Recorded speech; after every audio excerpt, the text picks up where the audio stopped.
Hello good afternoon सबैजनालाई।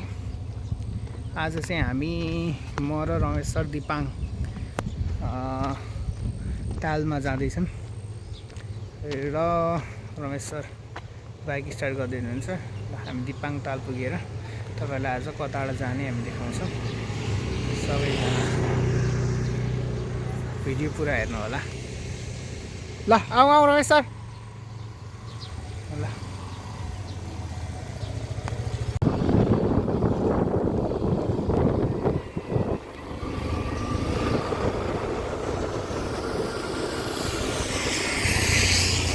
आज आकाश पनि एकदमै दामी छ, खुलेको छ मौसम।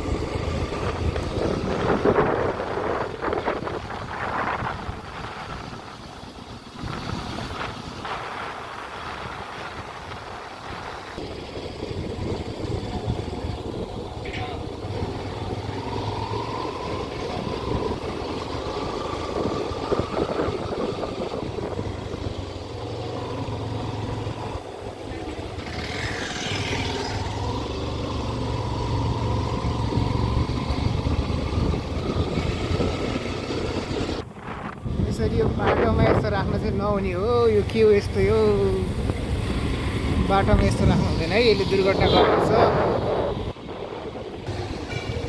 ल अब चाहिँ हामी हाइवे निस्किसक्यौँ। हाइवेबाट हामी यता तालचोकतिरबाट लाग्नुपर्ने हुन्छ होइन। यो चाहिँ राम्रो हाइवे बनेको छ है अहिले, यो चाहिँ राम्रो भएको छ। यताबाट तालचोक हुँदै दिपाङ ताल जाने हो आज हामी। यो चाहिँ हाम्रो पोखरा विमानस्थल जाने बाटो। जाने बाटो पनि राम्रो छ, पोखरा अन्तर्राष्ट्रिय हुन्छ र हामी यताबाट हाइवेले जान्छौँ तालचोक।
तल झर्दाखेरि चाहिँ आफ्नो घर गए जस्तै लाग्छ।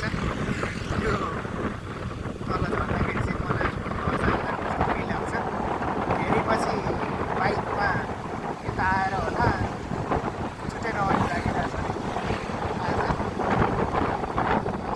धेरै भइसक्यो जाँदाखेरि गाडी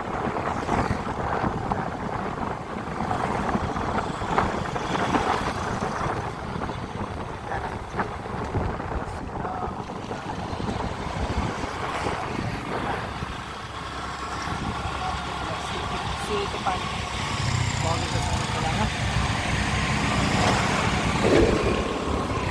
हाइवे बनिसकेपछि चाहिँ काठमाडौँ पोखरा यात्रा गर्नलाई धेरै नै सहज हुन्छ, छिटो सजिलो राम्रो हुन्छ। कस्तो राम्रो झर्ना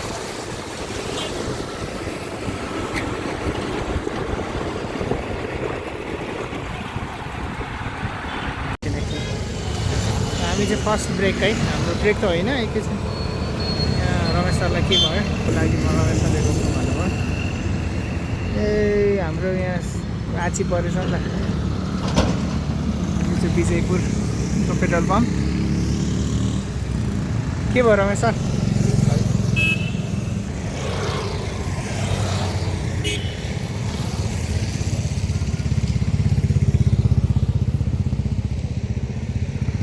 आफूमा के छिर्यो? कस्तो गनाउने ठाउँमा ल्याएर रोकेको रमेशले है। जम जम जम लास्टै गनायो। यहाँ त के गनायो? लास्टै गनायो रमेश। के कस्तो ठाउँमा ल्याएर रोक्यो यार?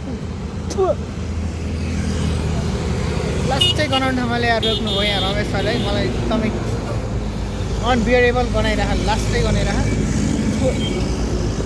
के भयो यस्तो? यो चाहिँ छिने डाँडा हो। छिने डाँडा चाहिँ के को लागि पनि प्रख्यात छ भने यो चाहिँ पोखरा विमानस्थललाई चाहिँ यहाँ ल्यान्डिङ प्लेनहरू ल्यान्ड गर्ने बेलामा चाहिँ असहज भयो भनेर यसलाई चाहिँ केही मात्रामा काटेको थियो होइन, कटान गरिएको छिने डाँडा हो यो। त्यसको लागि यो धेरै फेमस छ।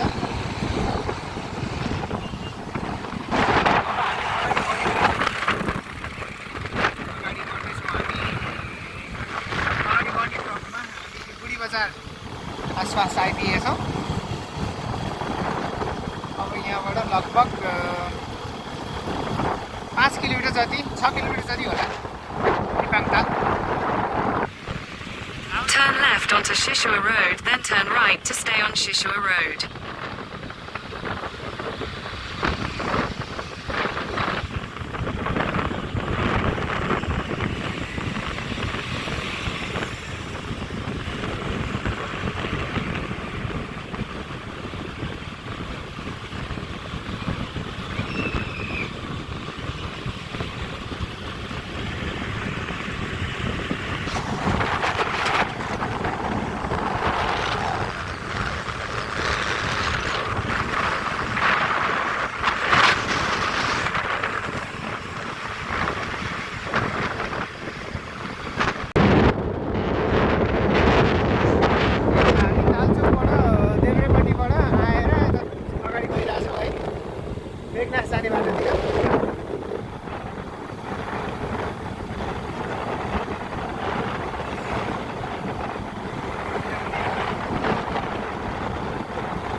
ट्राभल गर्नको लागि एकदमै जताततै हरियो देखिन्छ होइन।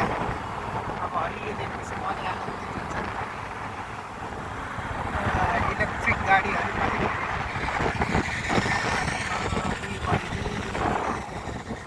Nice. In 300 meters, turn left towards Shishua Road.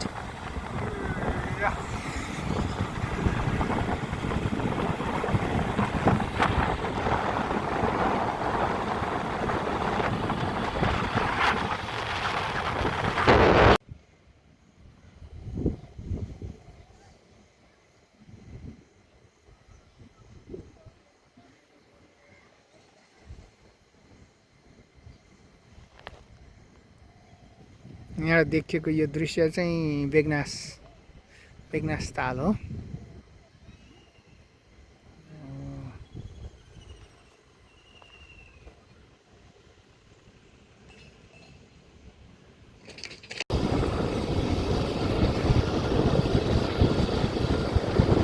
Turn right, then turn left.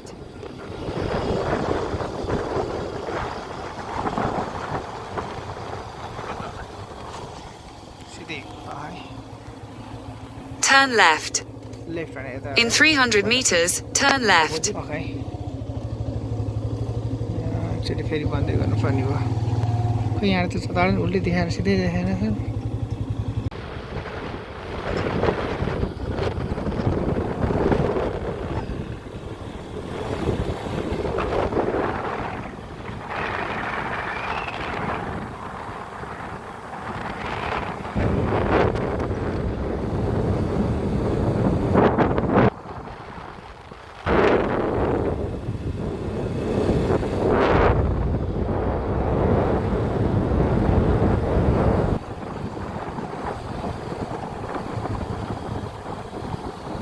फुलबाट यता भने जस्तो लाग्छ कति दिनु पर्छ लगभग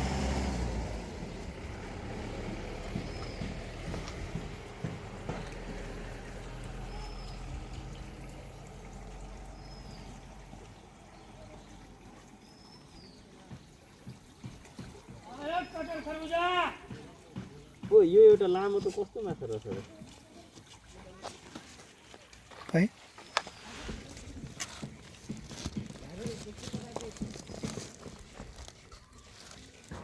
मासु त मरेछ नि त भाइहरूले राम्रो माछा मारेछ नि ल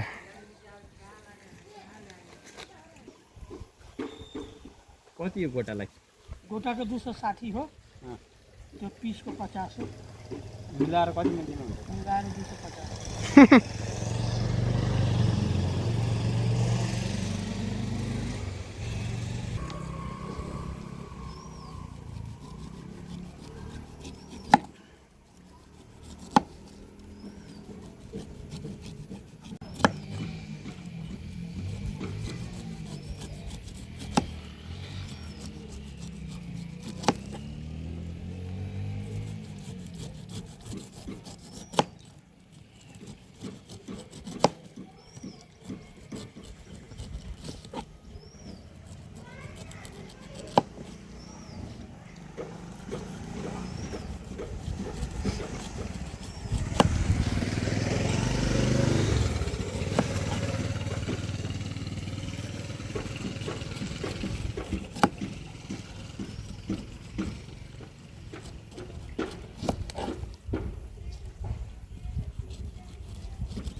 एकदम पाक्यो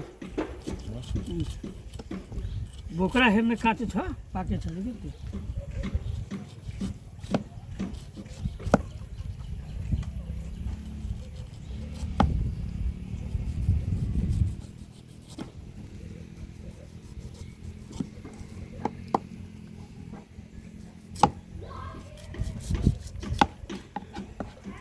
निकाल्दिने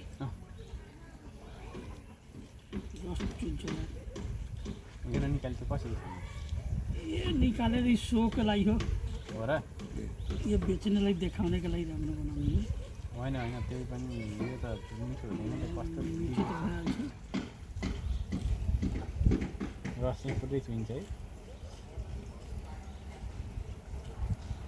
त्यो के हो हुन चाहिँ त्यो गेडा हो यो गेडा होइन आँखा हो यसको आँखा भन्दा यो यसमै हुने उ हो कि त्यो यदि खान मिल्दैन त्यसैले फल्छ खान मिल्दैन र त्यो चाहिँ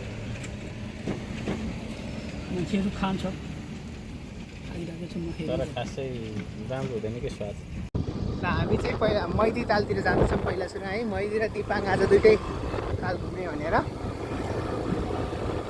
पहिला हामी मैदीतिर जाँदैछौँ मैदीबाट अनि हामी दिपाङतिर जान्छौँ तपाईँले यस्तो ठाउँहरू बस्नु कस्तो लाग्छ एकदम राम्रो लाग्छ मलाई यस्तो यस्तो यो भन्दा उयो डाँडाहरू नै ठिक लाग्छ दाइ अनि यो पनि राम्रै हुन्छ हरियालीको बिचमा बस्नु पनि छुट्टै मजै आउँछ चरा कस्तो राम्रो लाग्छ हाइट उठाएर बाटो बनाएको छ है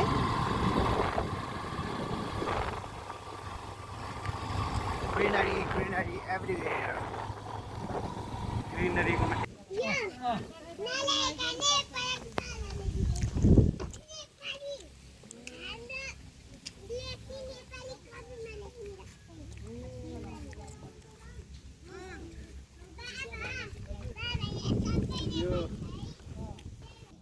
ल यो चाहिँ हाम्रो मैदी ताल है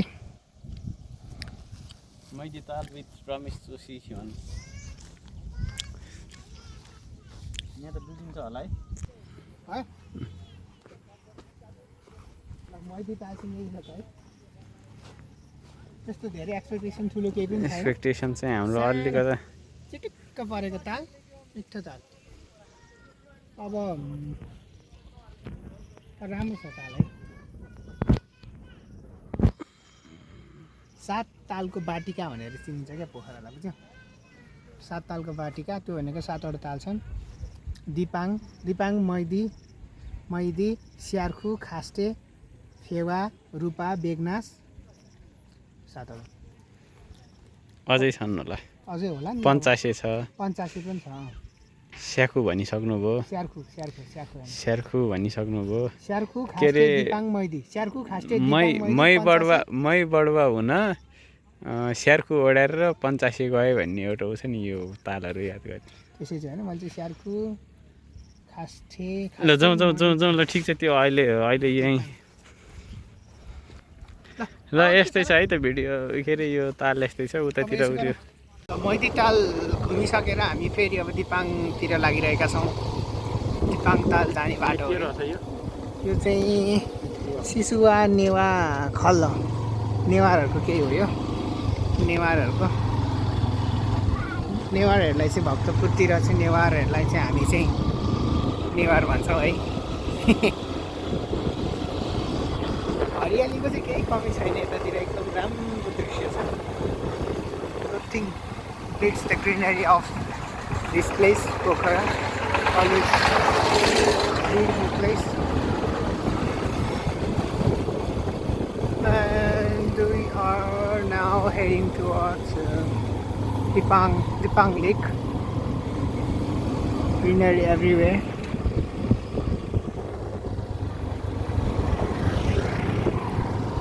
Here comes the way. We are moving towards Dipang. Yes.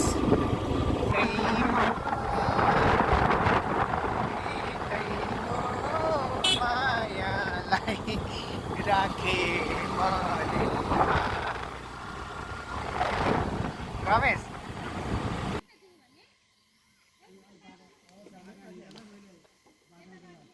यो चाहिँ दिपाङ ताल फाइनली वेयर एट दिपाङ यो चाहिँ मैदी ताल भन्दा राम्रो लाग्यो मलाई के गर्यो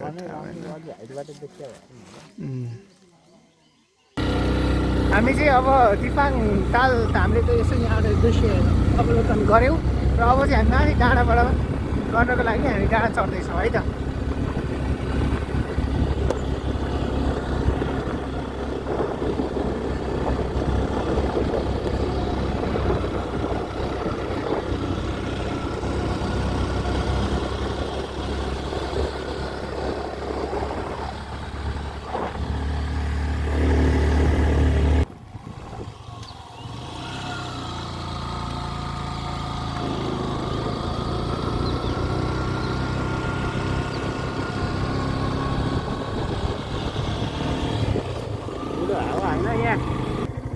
ल यो यहाँबाट देखिएको दृश्य चाहिँ माथिबाट हामी भ्यू अझ माथि जाँदैछौँ हामी यो देखिएको ताल चाहिँ दिपाङ ताल हो अलि माथि गइसकेपछि चाहिँ एउटा साइडमा दिपाङ ताल र अर्को साइडमा चाहिँ बेगनास देखिने मनोरम दृश्य हामी तपाईँलाई देखाउँछौँ र अहिले हामी माथि चढ्दैछौँ डाँडा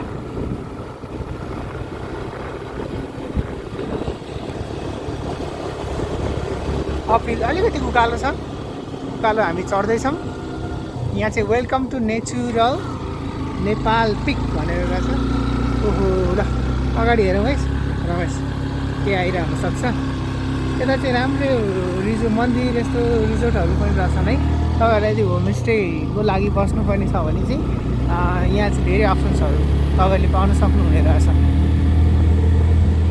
र यो पोखराबाट चाहिँ एक दिनको लागि चुस्त आएर 190 स्टे बसेर जान मिल्नको लागि एकदम राम्रो ठाउँ रहेछ अथवा होइन नाइटी स्टे नगर्ने भन्नलाई पनि तपाईँहरू आएर दिउँसो घुमेर जान मिल्नको लागि एकदम पर्फेक्ट गेटवे छ यो चाहिँ यहाँ चाहिँ केराको बोट पनि रहेछ केरा पनि फल्दो रहेछ फलेका पनि छन् त्यहाँ कत्रो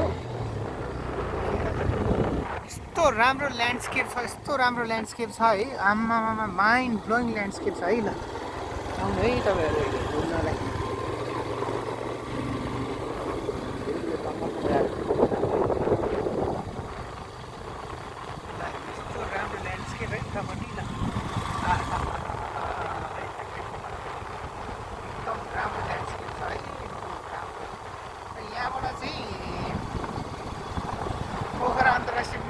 देखिँदो रहेछ है